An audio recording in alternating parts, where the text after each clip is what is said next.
A Guerra dos 100 Anos. Bom, antes do vídeo começar eu já te adianto que a guerra não teve 100 anos, ela teve 116 anos e começou por vários motivos, mas os três principais são a tensão em Flandres, atual Bélgica, devido a problemas econômicos, já que esse território pertencia à França e tinha dependência de matérias-primas da Inglaterra. O segundo motivo era o fato dos reis ingleses terem feudos na França, na região da Aquitânia e da Normandia. E o último e principal motivo é a sucessão do trono real francês, porque em 1328 morre o rei Carlos IV, e seu parente mais próximo era seu primo Eduardo III da Inglaterra, e o outro, um pouco mais distante, era Filipe de Valois.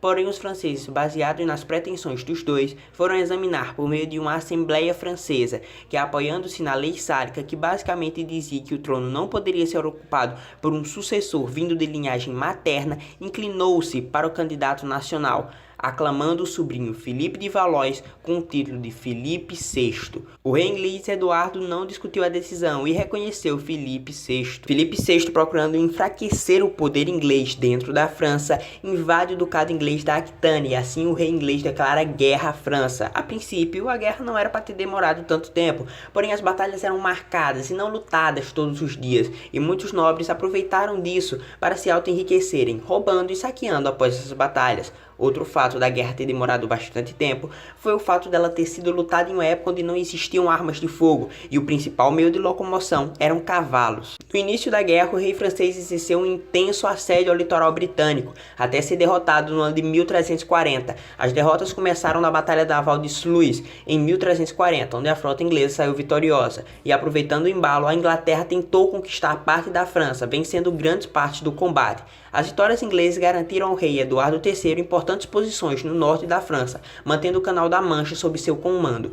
Isso deve-se muito a Flandres e ao Duque da Bretanha, que financiaram economicamente a Inglaterra nesse primeiro momento. A Inglaterra estava muito bem e o prejuízo francês só não foi maior graças à peste negra, que dizimou muita gente na Europa. Tempos depois da guerra havia sido interrompida pela peste negra, o rei inglês já havia conseguido um importante apoio do rei de Navarra, Carlos II, e também do seu filho, o príncipe de Gales, Eduardo. Esse período ficou marcado na história pelas seguidas vitórias dos ingleses, que conseguiram até aprisionar o sucessor do rei francês e, posteriormente, exigir um resgate.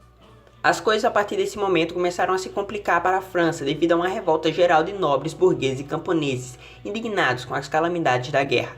Com isso, o filho de João o Bom foi obrigado a parar a guerra e negociar com o rei inglês Eduardo III, que ao assinar o tratado recebeu um bom pedaço do território francês. Com a morte de João II, então rei da França, que havia sido sequestrado pelos ingleses, seu filho, Carlos V, se negou a respeitar os tratados firmados em 1360.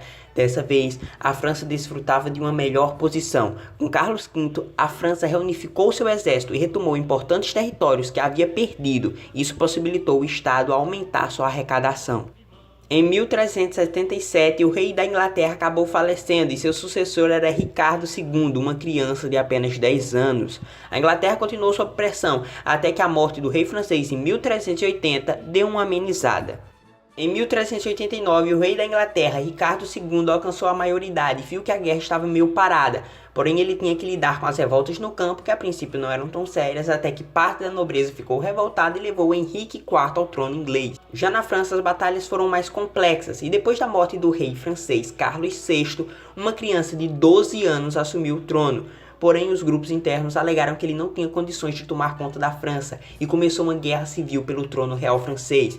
Isso animou em muitos ingleses, que já haviam passado o trono para Henrique V, que partiu para cima da França e dominou vários territórios. E assim o rei Carlos VI, que conseguiu se manter no trono, foi obrigado a assinar um tratado de paz.